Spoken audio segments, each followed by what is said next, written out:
This is the Greg Bedard Patriots Podcast with Nick Cattles. It is the Greg Bedard Patriots Podcast with Nick Cattles, brought to you by our friends at Athletic Greens, your one-stop shopping for 75 high-quality vitamins to help you start your day right. Greg, let's talk about Monday night's game against the Arizona Cardinals in Arizona. Your overall thoughts on the game after watching the film? I thought it was a pretty pathetic NFL game, to tell you the truth. It was, especially once Kyler Murray went out after the third play of the game.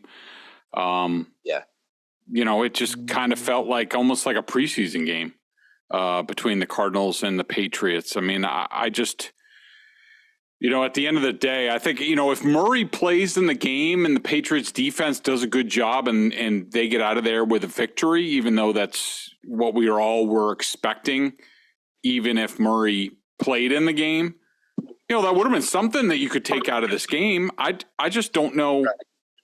I just don't know what you can take out of this game at this point. I mean, the Patriots offense was pedestrian. They threw a bunch of screens, a bunch of quick games.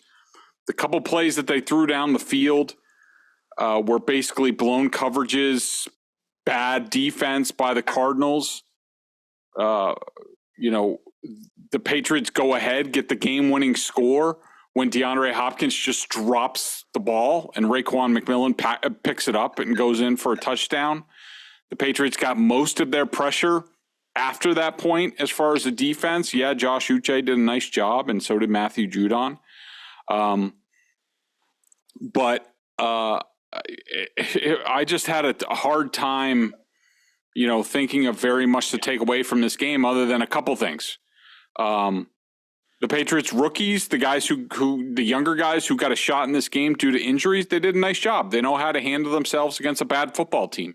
And that's what this Cardinals team is. It's a bad football team at this point. They might have had promise earlier in the season. That's long over, especially now with Murray on the shelf. And the Patriots, once they get the score in their favor defensively, they can do some damage. They can close out a game and get pressure. The problem is with this offense, will that ever happen very much?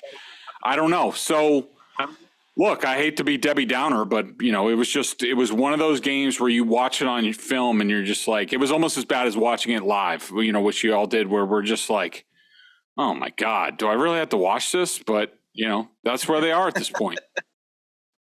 The first half was brutal. The first half especially was just absolutely awful to watch. It's week after week with this team where it's not necessarily a fun, exciting venture to sit down for 3 hours and watch them play football. And that was the same thing on Monday night. As far as Uche and Judon, look, I think Uche obviously has popped the last couple of weeks. The question is, Greg, is there a reason for excitement? I mean, you can go back to Monday night and say, well, the Cardinals had a bunch of injuries up front. Their offensive line isn't great. But when I'm watching, if you can get a semblance of a rush, even if you don't get what you're getting exactly from Uche the last 2 weeks, but I think you go back to early in the season. I saw this tweet from Evan Lazar. He's got like a 26% win rate or something along those lines, which is like second to Myles Garrett going back to like week 2 or 3. So, Uche has really developed and stepped up and made some plays. Reason for excitement with Uche and Judon on the edges, two athletic guys who can get to the quarterback. A little bit. I mean, they've certainly shown you, something. I don't think that they were all that effective when the Patriots were losing 2 games. And And part of, a lot of times I don't like numbers because, you can't compare Myles Garrett, who plays every down, and so he has to rush in every sort of situation, to Josh Uche, who is really a sub-package rusher and plays more when the score gets tilted in their favor or they have to rush or the opponent has to pass. He only rushes in prime pass rushing situations. So to me, I throw that stat out the window. I mean, others can certainly disagree with that. And yeah, I like those guys. I mean, I watched that game and I'm just like, I keep having thoughts of, well, why didn't they put him on the field last year? This is when, I was screaming all year, like, can we get Uche on the field? Because at least I know he has speed. And it just takes Belichick so long to put some of these guys on the field. And it's just, disappointing. I mean, it's good that they do have a combo there. The problem is, to unlock that combo, the Patriots have to be up 2 scores. And I don't see that happening very often from here on out.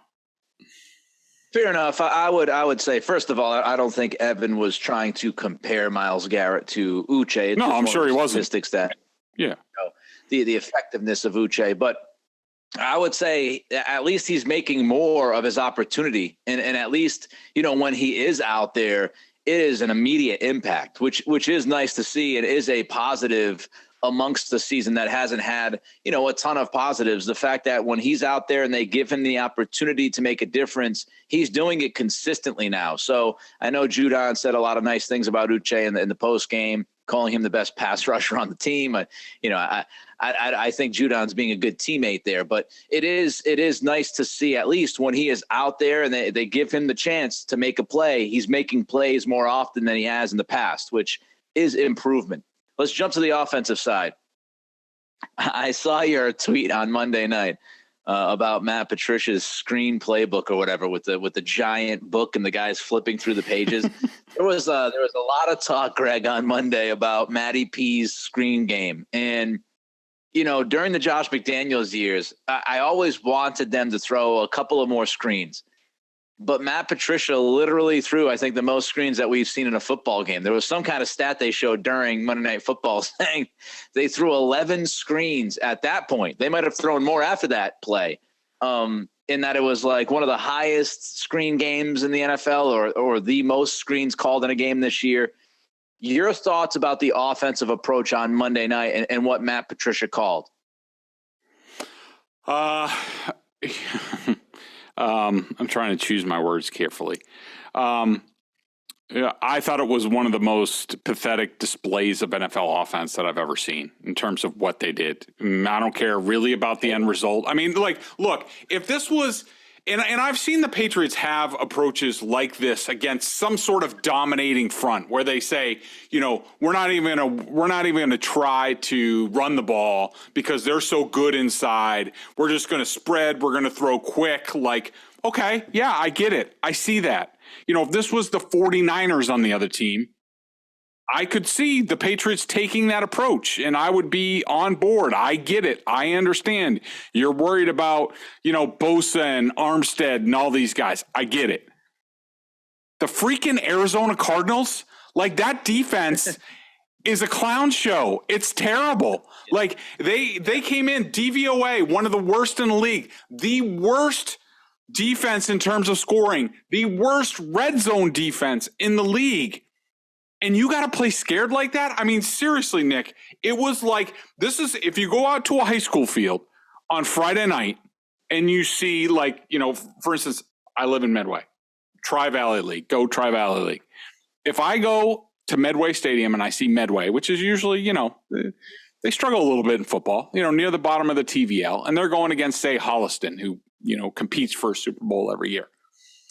Medway would come out and say, look, we can't go toe to toe with these guys. We just can't. So we're just going to throw bubble screens and quick games and draws. And, we're going to take our chances. We're going to take our shots once in a while, but they got to be really good and things like that.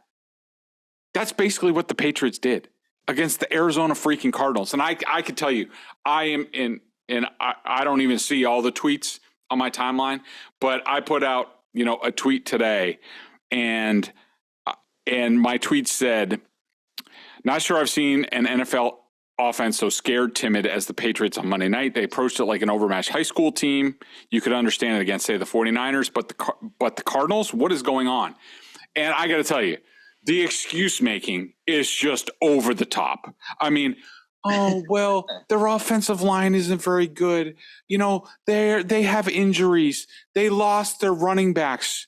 They lost Devontae Parker. Like, the crying, the whining is just pathetic. First of all, Nick, correct me if I'm wrong here. Yes, the Patriots had Connor McDermott at right tackle. I understand that. Did they not have 4 of their other starters out there? Yes. 4 of 5 starters, like guys, except Cole Strange, he's a rookie, first-round pick. This is, game number 13 now. He's not a rookie anymore. You have Trent Brown, who you paid. You have David Andrews, who you paid. Michael Wynn, who's one of the best right guards in football. You can deal with an injury at one tackle spot. The Cardinals don't have like 4 of their 5 offensive linemen, and they're doing a little bit more on offense than you with their backup quarterback, mind you, who didn't even run the game plan for this game coming in. You lose. Okay, you didn't have Jacoby Myers. Okay, it's not like we're talking about, I don't know, Devontae Adams or anything like that. Or, when you lost Devontae Parker, I understand, but you still have Kendrick Bourne. You still have Hunter Henry. You still have Jonnu Smith, guys you're paying out the wazoo. You still have Tyquan Thornton, who you drafted, who's been getting reps. You have, and the running back situation, I don't want to hear any crying about the running back situation. Damian Harris gets hurt all the time. They've been running Ramondre Stevenson into the ground. They refuse to sign a veteran running back. They refuse to put one like a Brandon Bolden type on this roster the whole time. They made their bed to go with the rookies. They made their bed. They won't even elevate J.J. Taylor. They made their bed. I don't want to hear any freaking excuses about the Patriots offense against the freaking Arizona Cardinals in week 13. I don't want to hear it. There are no excuses. What they showed on Monday night was a pathetic high school offense. And they should not be running that in week 13. And to me, it's about the offensive line and it's about the coach. I think Matt Patricia came to the realization, or Bill Belichick told him, look, you obviously have no clue how to script a downfield passing game. So this is what we're going to do. And we can't run inside because we can't block. The offensive line that you coach can't block the run or the pass. So we're just going to, instead of running the ball outside because we can't get outside on anything, we're just going to throw quick passes as an extension of the running game. And so that's the offense that they ran. There are no excuses. This is where they are by their own doing, from coaching and personnel. And I don't want to hear any excuses, and sorry for ranting, but God, I'm sick of this crap.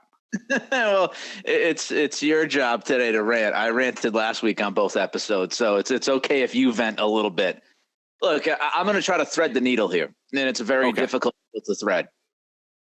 The offensive approach and the game plan is the game plan. It's the offensive approach, and you're going into that game with that plan no matter who is on the field, right? Matt Patricia and Bill Belichick and Mac Jones and Joe Judge and Rothstein, whatever the hell his name is. He might be involved in the offense now, like Greg reported last week with the passing game. The collective minds in New England came up with that plan. And that was the plan before the injuries. That's what they wanted to do in the game, right? I don't think any of us believe that Matt Patricia is good enough, with all due respect there, Matty P, to on the fly completely overhaul the offensive game plan when Devontae Parker and Ramondre Stevenson go down. So it's just no. They went into Monday night with that plan. So I don't think the injuries impacted the plan. However, I will say going into the game, I said they'd score 23 points or so. And I said that last week. Again, check mark for us. We were right against the spread. We've done pretty well this year if you've been keeping count. But I said 23 points. I think I said 23-17. And, you look at the fumble by Hopkins and the scoop and score. The offense scored 20 points. So I wasn't surprised that they scored, 20 offensive points on Monday night, even though that is one of the worst defenses in the league. With that said, I do give them some credit to continue to do enough. And I'm not telling you it was an unbelievable offensive display or that any of the stuff that Greg said about building this team is incorrect or that Matt Patricia, is a good offensive line coach or a good OC. None of that is true right now. But I do give them some credit that, you're down your top 2 receivers. Your third receiver, Nelson Aguilar, is the most inconsistent dude I've ever seen play the game of football this year. He'll make a spectacular catch. He'll make a couple of catches, then he'll drop 2 footballs. He'll fumble something. So, you're one of the only receivers that you trust can't consistently catch the ball. And so you also lose your best offensive player this season in Ramondre Stevenson. And I do think that that's a big deal. And so I do credit some of the guys, Pierre Strong and Kevin Harris and Kendrick Bourne, those guys making the plays, and Mac Jones. I will say that they deserve some of the credit that people, I think, are throwing their way because of dealing with the adversity. But again, the offense in the big picture and going into this game, it's not good enough. It hasn't been good enough. And I don't think any of us believe it's going to be good enough. The Cardinals, let's talk about this team. They stink. I don't think they're well coached. They lost their starting quarterback on the 3rd play of the game. But Greg, you're watching and you're saying to yourself, man, if this team has an opportunity right now to at least keep this game close, if not beat the Patriots on Monday night, but they just kept shooting themselves in the foot. I thought the Patriots were very fortunate that the Cardinals could not help themselves but screw things up on their end. Yeah, I mean, look, they missed that field goal early. That happens. They had a fumble with the running back, just like the Patriots did. But to me, the critical juncture in this game was starting with the 3rd and 1 play, right before they went for it and Jelani Tavai got his hand on it. First of all, the 3rd and 1 play, the play that Judon made, I don't know if you remember the play, Nick, but the 2 blockers on the left side, and I think one might have been a tackle and one was a tight end, or there were 2 tight ends, that all of a sudden they went out to the left. They didn't block Judon there on the end. And I was watching that game. I was watching that play on film today. And that's a Kyler Murray play. Like, that is supposed to be a legitimate read option there, where if Judon does what he does, which is crash down on the back, like if Kyler's there, he pulls the ball back and he runs around left end. They get it. It's probably a big play or something like that. And so I can't believe that Kingsbury called that play for Colt McCoy when there was no option on the play. So then they go to 4th down, and it's actually a good call. And the dude is wide open, and Colt McCoy, because he's 36 years old and he's Colt McCoy, makes a terrible throw like that Jelani Tavai can get his hand on. That's not a great play by Tavai. It's good that he made the play that was right there, but that's a bad play by the Cardinals. And just to go for it there, Nick, I don't know how you felt about it, but in the moment, and even, I tweeted this at the time, like, dude, take the points, put the Patriots down 2 scores. And, hopefully he makes the 49-yard field goal there. Now you're up 9. Now you're burning more clock. Because first of all, I did not understand it from Cliff. Like, they had just burned their last timeout. There's 36 seconds left. Do you really think you're getting a touchdown at the end of the drive? If the answer was no, with no timeouts with this outfit, more likely they trip on themselves and have a holding call. Now they're out of field goal range. Like, he should have kicked it, run a little clock, like the 4 or 5 seconds for the field goal, then kicked off, in play, ran a little bit of clock, and then probably the Patriots take a couple knees and they go in, at halftime. And now they're down 2 scores going in at halftime. Instead, Cliff calls 2 stupid plays, go forward on 4th down. They don't execute. Now the Patriots get it back. They go down. They kick a field goal. They try to give it away themselves with a fumble on their own. And they kick a field goal to cut the deficit to 3. And then they come out at halftime and, and there it is. Like that, to me, that was the game. I don't know how you saw that sequence. Look, I don't think Kingsbury is a good coach. And you go back to his history in college when he was under 500 as a college coach, and somehow, some way landed the gig because, I don't know, they wanted him to coach Kyler Murray.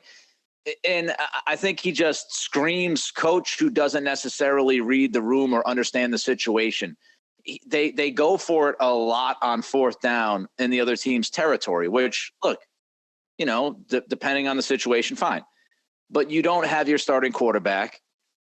You call a play that really is a Kyler Murray play, as you said, Greg, on that 3rd down. It's not reading the room. It's the the KYP, know your personnel. You can't call that play with Colt McCoy. And so, yeah, I just don't think he's a very good coach. I do wonder, it'd be interesting to talk to Judon about it. I do wonder if Judon was so aggressive and played that third down the way he did because Colt McCoy was in the game, or if that was just his natural instinct. For like sure. You said, if Murray's in there, if Murray's in there, does he play it more conservatively and kind of hold the edge versus, screaming across the field knowing, well, I don't really have to worry about Colt McCoy beating me with his legs. So, yeah, I thought that went on all game. I mean, I think that's part of the if Kyler Murray's back there, even if the Cardinals are down 2 scores, there's no way the Patriots are rushing that hard against him. So Uche and Judon don't get the sacks. I think, obviously, I think that definitely turned them loose. And I think Judon, he's like, whatever, like Colt McCoy is going to beat me. Even if I mess up here, like Colt McCoy, like nobody's going to catch Colt McCoy and get him. So I thought it was definitely a big factor in this game. Yeah, it's interesting. Somebody tweeted at me, at Nick C Radio, by the way, at Nick C Radio, saying, well, if this pass rush doesn't get it going against this offensive line. And I tweeted back and said, well, I don't know if the defense is going to be super aggressive because Kyler Murray, like this might be a game where you're not trying to get to the quarterback. You're just trying to keep him in the pocket for as long as possible. And obviously that flip-flops as soon as Colt McCoy goes into the game.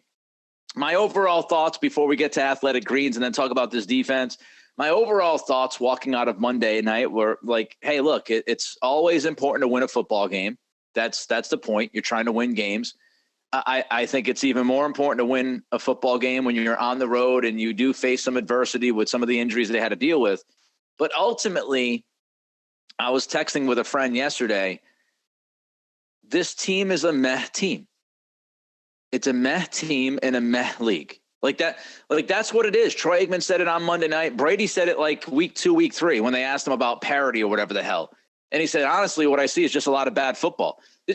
There's just a lot of average teams in the league. Like that, and the Patriots are smack dab in the middle. They are who they are. They are who we thought they would be. Before the season, I said 9 wins. Greg might have said 9 wins. We knew they would be hovering around 7-6, 8-5 at this point. We knew the offense, unless Belichick had something up his sleeve that none of us really understood. We knew the offense was probably going to be pretty bad or at least mid, and that's what they are with Matt Patricia. We knew Patricia had too much on his plate. Like all of these, I'm not really surprised by anything this season by this team. They're a mediocre football team, and they play against bad teams and other mediocre teams. And in this NFL, you can squeak out, 7, 8, 9 wins because that's just what this league is. They're not anywhere near a true contender. So I just kind of walked away from Monday night saying, yeah, the game wasn't great. The team's not great. Be happy with a win because it's better than a loss, and they dealt with some adversity. But this team's not like no one's getting excited about this team. And if you are, I appreciate your excitement. I mean, I guess I wish I could be excited about that. And I wish I could be excited about these games. But that was my main takeaway was like, this team is pretty much meh. That's what they've been all year. And that's what they continue to be. Before we get to the defense, Greg, specifically, tell us about Athletic Greens. I started taking AG1 because I wanted to make sure I was getting all the vitamins and nutritional supplements I needed in one place. Now I've been on it for 5 months, and I love it. It doesn't taste like it's super healthy. It's kind of has a mild tropical taste, a little minty, and I actually look forward to it each morning. So what is this stuff? With one delicious scoop of AG1, you're absorbing 75 high-quality vitamins, minerals, whole food source ingredients, probiotics, and adaptogens to help you start your day right. This special blend of ingredients supports your gut health, your nervous system, your immune system, your energy, recovery, focus, and aging, all the things you're looking for. I take it first thing in the morning. It's now part of my routine, and I'd be lost without it. I love how it contains less than 1 gram of sugar, no GMOs, no nasty chemicals or artificial anything, while still tasting good. Right now, it's time to reclaim your health and arm your immune system with convenient daily nutrition. It's just 1 scoop and a cup of water every day. That's it. No need for a million different pills and supplements to look out for your health. It would make a great Christmas gift for somebody in your life. To make it easy, Athletic Greens is going to give you a free 1-year supply of immune-supporting vitamin D, which is huge during these winter months. I got freaking snow on the ground, Nick, already. And 5 free travel packs with your purchase. All you have to do is visit athleticgreens.com/Bedard. Again, that's athleticgreens.com/Bedard to take ownership over your health and pick up the ultimate daily nutritional insurance. I miss a lot about New England. One of the things I don't miss is snow. All right, so defensively, we've talked about a lot of these things already. Like the Cardinals helped. You were facing Colt McCoy. What do you think Bill Belichick is thinking about his defense after watching this film? I think he's thinking that they need to tighten some things up. I think that, they did some good things in this game. I mean, I thought, Marcus Jones did a nice job when he was pressed into service on defense, especially. The Bugs Bunny of football. Yeah, it was. Special teams, defense, offense. Soon he's going to take a snap at quarterback. Marcus Jones all of a sudden has become the guy who's doing everything. Iron Man football for Marcus Jones on Monday night, which, by the way, just quickly before you continue, I know people are getting excited about Marcus Jones on offense, and I am too. Like, I think there's legit potential there, and we've seen it. I don't think it was a good idea to continue to play him on Monday night on that side of the ball when Jack Jones goes down with a knee injury and your secondary is floundering. You don't have Jalen Mills. You don't have Jack Jones. Let's put Marcus Jones in the back pocket offensively until you're healthy in the secondary. I thought it was you've got him playing snaps one-on-one outside against DeAndre Hopkins, and then he's going out there to run jet sweep motion pre-snap. I didn't like him playing in the game offensively after Jack Jones went down. I thought that should have been an adjustment. And God forbid if that dude got hurt after catching a screen pass from Mac Jones and then you're down another cornerback. I thought that was ill-advised anyway. Come on, Sean Wade. You still have Sean Wade. I mean, he looked awesome in the game. God. When he got that third down against Robbie Anderson. Yeah. My man looked like he was running in quicksand. My freaking goodness. I mean, it's not only the offensive snaps, Nick. He still returned kicks in the game. Yeah. Like, you can't put anybody else out there? I mean, that's when it really, I was like, all right, settle down. Like, somebody tackle Belichick before, he has him punt the ball or something like that. But, I think that Bill will like his sub rush. I thought, the combo of Ekawale, Judon, and Uche did some nice things. But, look, I on defense, again, with no Kyler Murray, I mean, the facts are what the facts are. I mean, the Patriots have beaten one starting quarterback this year. That's Jared Goff when things were going poorly for the Lions and a quarterback who Bill Belichick always owns. Like, he freaks out as soon as he sees Bill Belichick. That's it.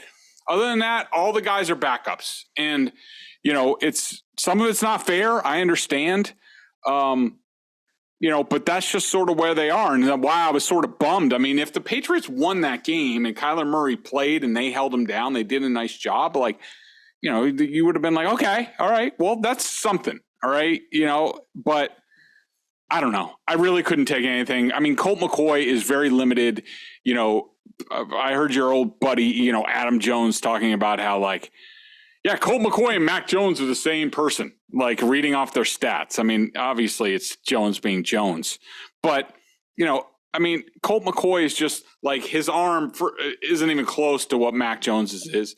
And, watching Colt McCoy operate, it illustrates sort of the line between viable quarterback and backup level quarterback. And to me, it's the anticipation, the timing that you throw balls. So many of his balls were late. Some of them were on time and some of them were a little early. Some of the little seam passes to Hopkins, those were nice. But the ones where he had to drive down the field, they were always late, and it sort of played in. And his lack of athletic ability completely played into what the Patriots wanted to do and what the Patriots have all that problems, so many problems with athletic quarterbacks. That all went out the windows. They could pin their ears back.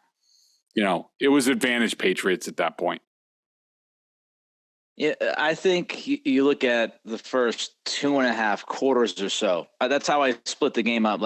From the middle of the third quarter through the rest of the game, I thought the defense showed out and they played well. I especially think the front seven played well. And we've talked about Colt McCoy and why that was.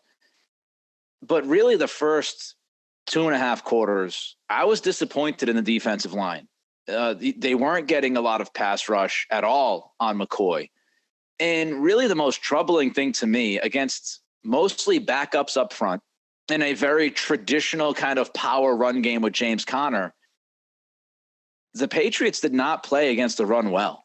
And, first and 10, Conner with Colt McCoy at quarterback and a backup offensive line's ripping off like 6-7 yards. He's ripping off 5-6 yard runs all the time on first and second down. And so I was disappointed in the defensive line through the first 2.5 quarters. They got better as the game went on.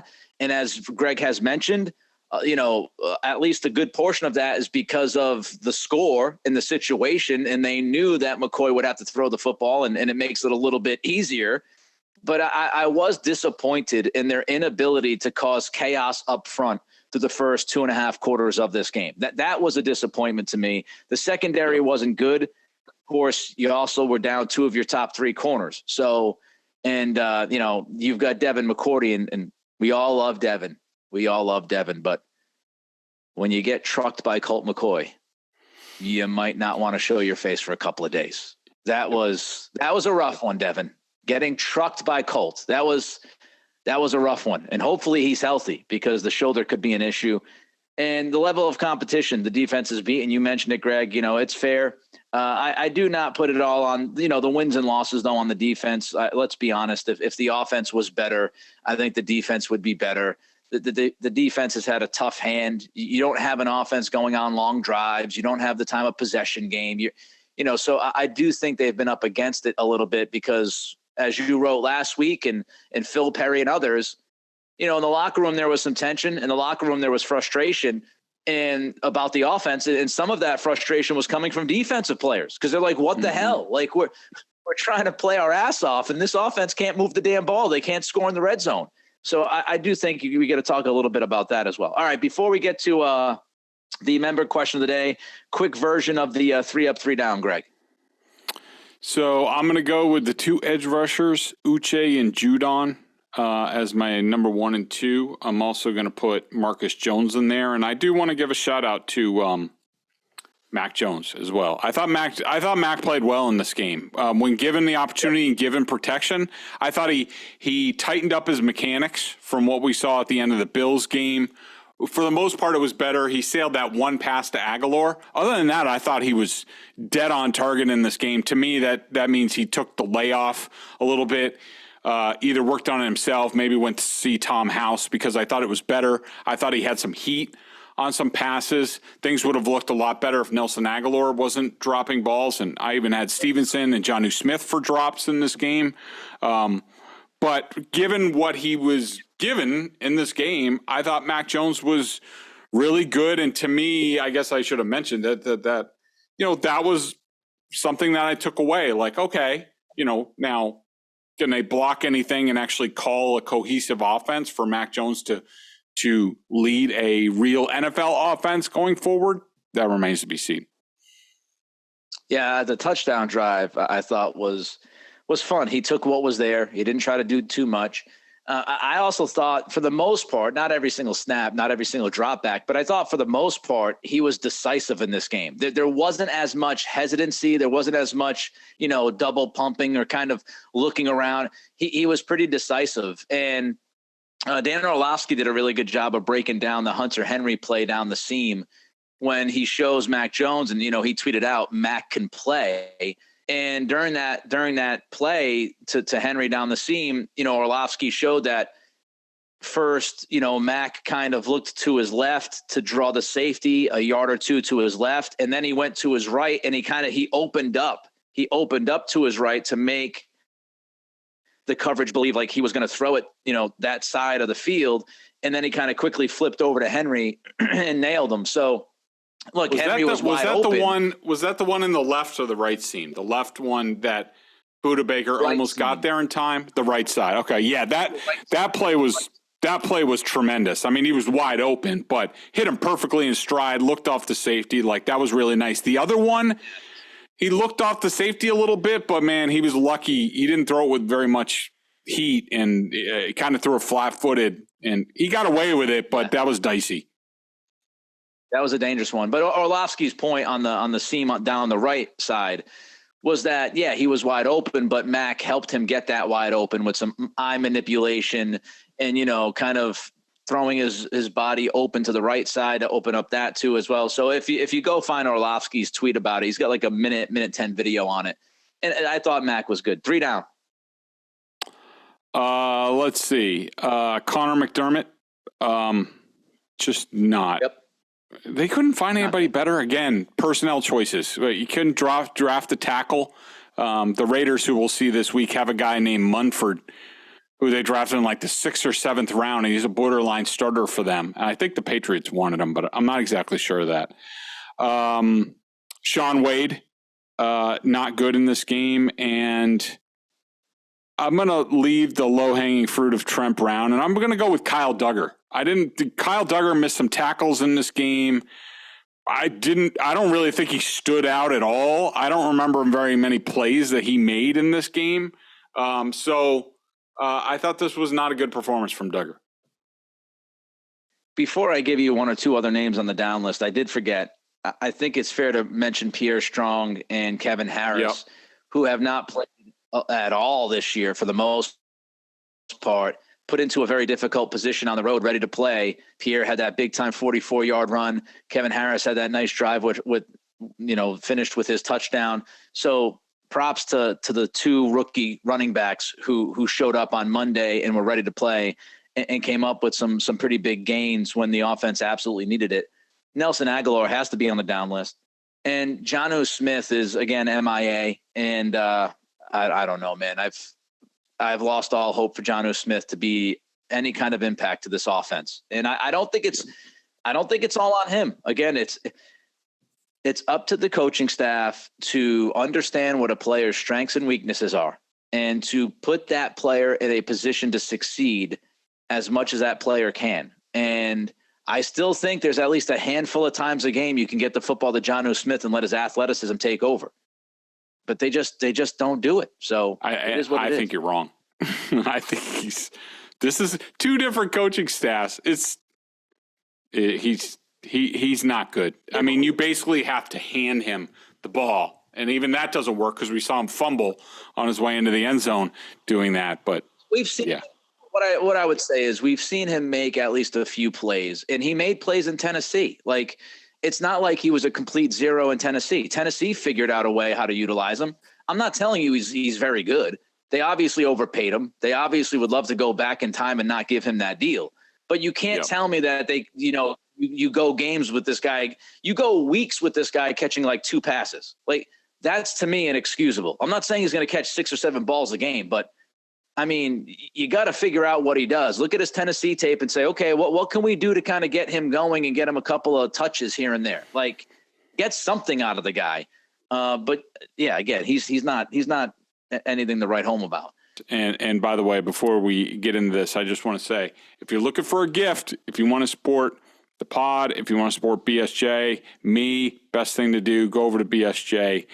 Get a gift subscription. You just go on there, fill out your stuff, boom, you send it off with an email, and they're ready to roll that day within minutes. So give us a look over there. Yeah, it'd be a great gift, either for yourself or for somebody that you love, that you know enjoys sports and sports coverage in Boston. Before we get into your thoughts on what's going on with Connor Ryan and at BSJ. Congratulations to Connor. I know you're going to say some words here, Greg. And the BSJ member question of the day has to do with, young journalists and people that are looking to get a job, because Greg is hiring right now. Connor left. Again, Greg will say his piece on that. And there's a position open at BSJ. So to cover the Bruins. So with that in mind, Greg, take the floor. So, first of all, congratulations to Connor Ryan, who's done tremendous work for us over at BSJ, covering the Bruins and sort of filling in. He's been great. And, while we're sad to see him go, excited that he gets an opportunity and that he's another example of another person using the platform that we have at BSJ to further his career. And so, look, we're not the New York Yankees, okay? We're more like the Tampa Bay Rays. We have a budget, and we're running a business, and there's a certain threshold that we can go to, and if other people find better opportunities, better pay and better situations, all the better for them. And can't thank Connor enough. And I know he's going to do great. And, so like you said, we do have a Bruins opening. I put it out on Twitter, and I just had to rant for a couple of minutes. And Nick, you own a bar, you've run radio stations. Like, I'm sure you've gone through this, but I mean, it's just unbelievable to me. It's eye-opening when, especially dealing with the young generation of people where, first of all, I'm getting tweets back to say like, all right, well, where can I email you? This is a reporting position. Like, if you can't figure out where to email me, you're off the list. Like, you shouldn't have to ask that. Like, this is, reporting is about finding things that people can't readily find. Like, just do a little bit of digging. Right. But the biggest thing is like, I look at some people have sent me stuff. Okay. And I understand links to videos or podcasts and stuff like that. But links to stories, some of these, they just send the URL. So I have to get on there, like, copy, paste. Like, no, I'm not. You should not expect anybody to click on anything for a reporting position where, writing is the biggest part of this. Like use your head, like think, like, I just don't understand it. Like, I don't want to click on anything. I don't want to have to copy and paste. Like, you should send me a letter, your resume, and like 5 or 6 clips of your best stuff in PDF form. So I just click on it and I read through it real quick. Like, and some people, Nick, are, here's my blog, or like, here's my personal webpage. All my stuff is over here. Screw that. I'm not going to anybody's webpage. Like, if you want a job, bring me the information as quickly as possible, because otherwise you're eliminated off the bat. Like, I don't know what if you deal with this, Nick, but to me, it's unbelievable. Yeah. So I had to hire 3 full-time positions in June. So I went through a lot of this kind of process. I was hiring a writer. I was hiring a digital lead who would be the manager of the digital department. And I was hiring a co-host to host along with me in the afternoons. And yeah, I mean, you get a lot of, hey, go search this out, go search that out. What I would say is, if you're looking for a job, if you're applying for a job, one of the things, aside from, the resume and things that you've done and all, one of the most important lessons I would kind of throw out there to any young aspiring journalist or media personality, content creator, whatever the hell we're calling these people now, including myself. I don't know what we call ourselves now. But if you're looking for one of these jobs, make it as easy as possible for the person who's hiring at that position to get your stuff. And people might hear Greg and they might be like, oh, he's bitching about clicking on a URL. Here's the thing. When you have a position, there's a lot of people that want to work in the media, radio, writing, they want to work in the media. I mean, it's fun. There's a lot of BS that Greg and I do go through, but we're not complaining. It's fun to cover sports. So a lot of people want these positions, and there's not a lot of positions that are open. I was talking to Kelly, my wife, like last week about, the big picture. When you look at the job that I have, like I'm fortunate. I have a job that, less than like 100 people have, given the 2 positions that I've been carrying the last year, and, top 30 mark and stuff like that. Like these are difficult jobs to find. So when an opening happens, like Greg has right now about the Bruins, you get flooded. You get so many people reaching out. You get so much, for me, so much, MP3 and video and audio. And I'm telling you, when Greg and I, or any decision maker in this business has an opening, they have an allotted amount of time to go into their email, read stuff, figure out who this person is.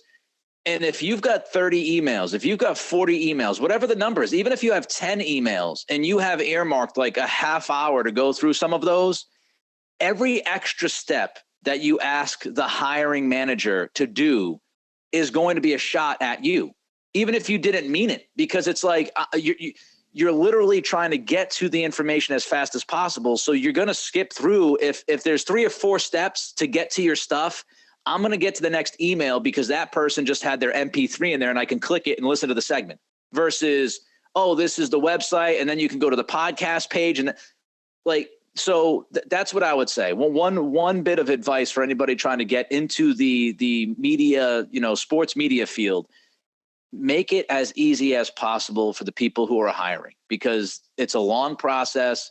There's a lot of people who apply, and you want to make sure that you get the best opportunity for that person to read or hear your stuff or see your stuff. So that would be my bit of advice. I agree. And that Greg Bedard podcast. It's unbelievable. I mean, I can't imagine, I always just wanted to lay it right there. I want to make it easy so that people could say like, boom, all right, this guy or gal has it together. They're serious about this. They have their stuff in a row.